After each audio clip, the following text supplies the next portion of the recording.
Well, welcome everybody. We're delighted to be with you today in Erie, the flagship city. And a special thank you to Congressman Kelly and Mayor Schindler for inviting me to join you for this excellent occasion. Today I want to discuss one of my department's major priorities, something that is especially important to me. You know, my life work prior to coming to HUD was as a pediatric neurosurgeon. And as neuroscientists, we were very concerned about the development of the human brain. And almost from the moment that I became exposed to the art and science of medicine, I had a particular proclivity for interest in the brain. I wanted to be a psychiatrist. Then I decided to go to the more tangible aspects, becoming a neurosurgeon and studying the intricacies of the central nervous system with its billions of nerves and trillions of interconnections. It really called me, something deep within inside of me. And medical school ignited a fire inside of me to learn everything I could about the brain.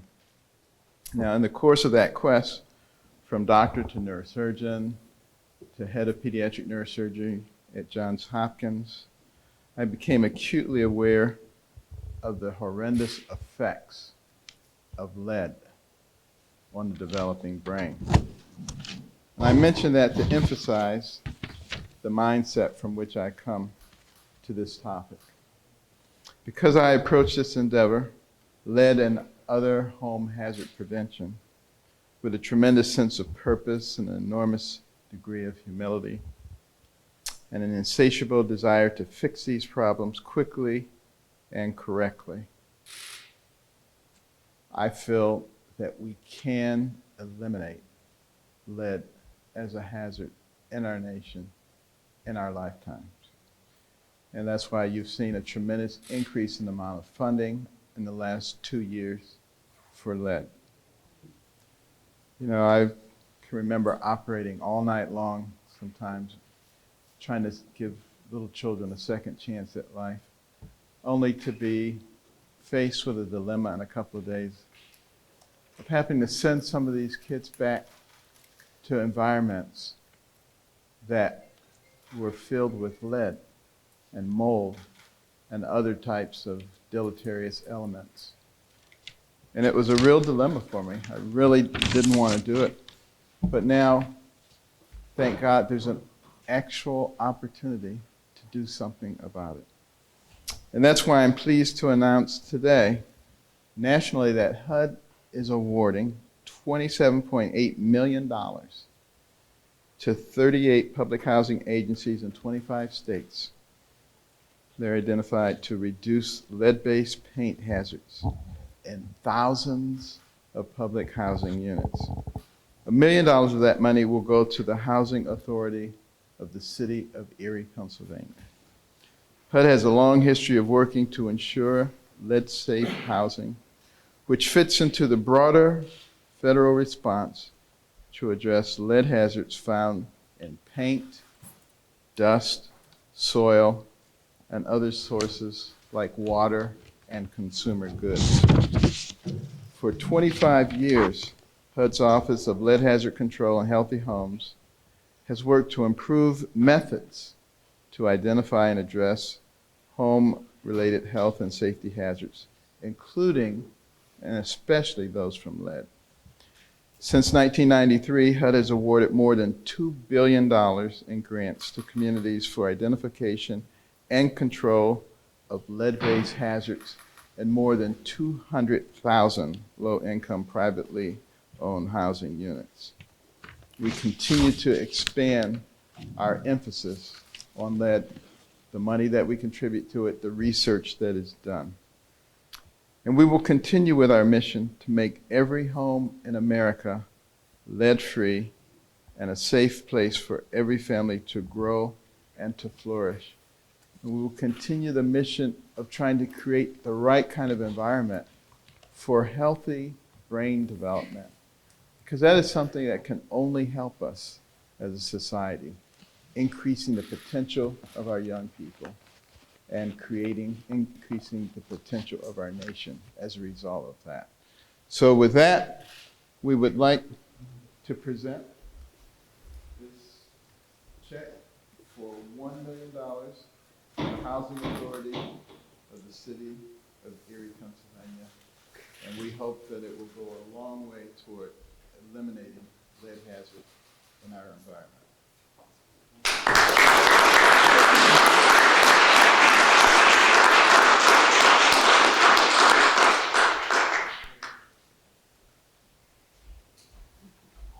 I would like to thank HUD.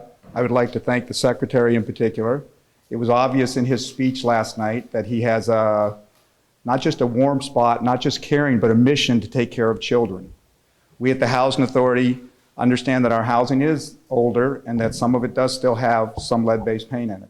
We have worked with the Erie Redevelopment Authority for the past year to be able to identify whenever that issue comes up and to remediate it. This will help us not just remediate lead-based paint, we will be able to remove it from a lot of our residences. So again, thank you very much, and thank you for your concern of our children.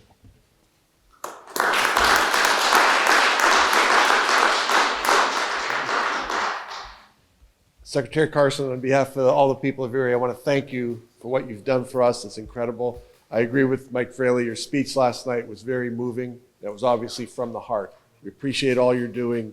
We'll work hard with you to accomplish getting lead out and eliminating that as a cause of problems in children.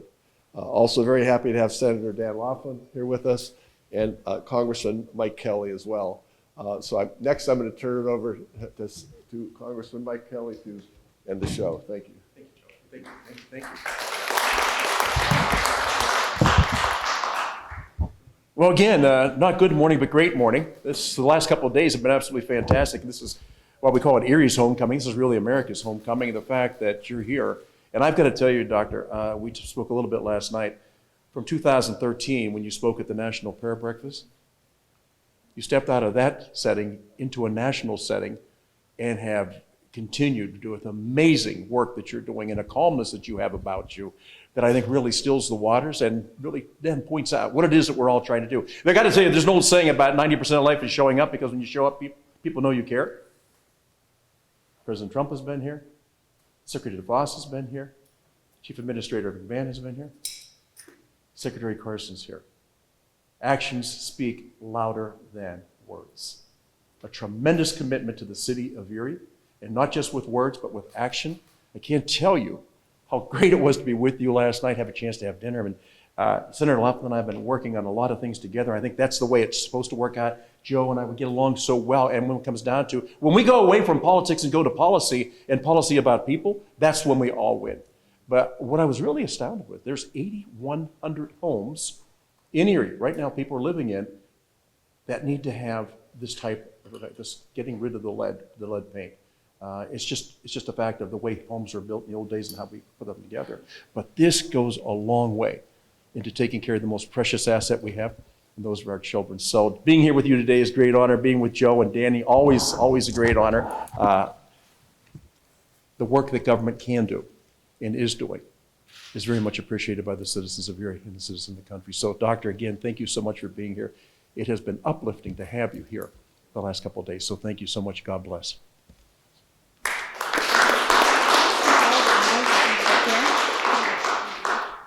We have time for a few questions. If anybody has a question? The Q&A time is now. Why Erie, Doctor? So many, obviously 27 million, but so many communities vying for this money. What was it about Erie that made you select Erie? Well, you know, Erie has a lot of older homes, and that's really where the problem exists. Nothing that was intentional, but it wasn't until 1978 that people came to the realization that a lot of the old paint contained enough lead to present a significant threat to young people growing up. So that combined with the fact that, you know, we're very impressed with the way that the Erie community has come together. Democrats and Republicans able to sit down and recognize what the problems are and then actually work together to create a much better environment for everybody. Secretary, within the framework of the Opportunity Zone Conference, do you see other opportunities for the government to be investing in you? Well, the real opportunity is for people to recognize that the best things happen when the federal government, the state government, local government, as well as the nonprofits, the for-profits, the faith-based organizations are able to sit down together and recognize what the common goals are, what the common good is, and how they can all work toward it together. And, you know, that's my hope and prayer, not only for Erie, but for our entire nation as we go forward, because I'm very concerned about the atmosphere that's being promulgated by the purveyors of hatred and division. Okay. That concludes our press conference. Thank you all for being here today.